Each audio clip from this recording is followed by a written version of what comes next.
kumakain na siya mag-isa. Ginawa ko, nilinisan ko maigi ang sahig. Nilapag ko lang, kumakain siya mag-isa. Ba, Mikey? Bait-bait Mikey ngayon? Kumakain siya mag-isa? Kumakain. Don't worry, mama. Nilinis ko maigi ang sahig. Sinapunan ko ng Joy. Nasak ko. Kaya, malinis. Ito pa, Mikey.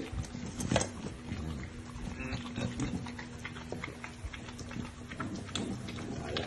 Hindi na ako mapapagod pagsubo sa kanya. Kumakain siya mag-isa.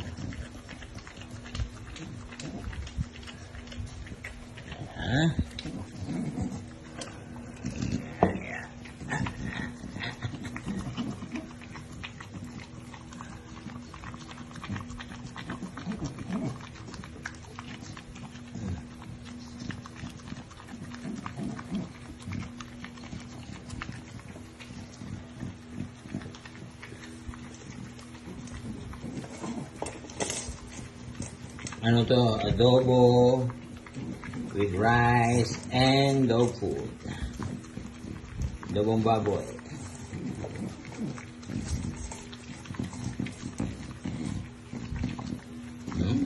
Sarap na sarap siya. Ahahay!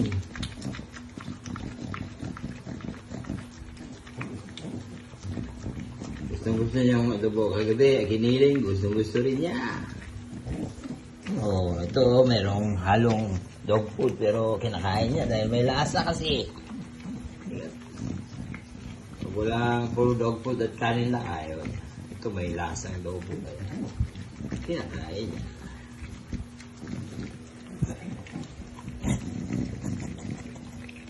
Ayaw niya dun sa ayaw niya dito sa kainan. Gusto niya sa sahig. Ayos din yan. Ba? Basta lilinisan lang ng sahig ng maigi. Bakit mo kayo? Kumakain ito mag-isa. Oh, very good. Good boy, Mikey.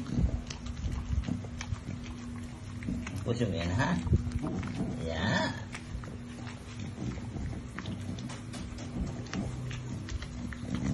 Pati dog food yun. Kinakain lang.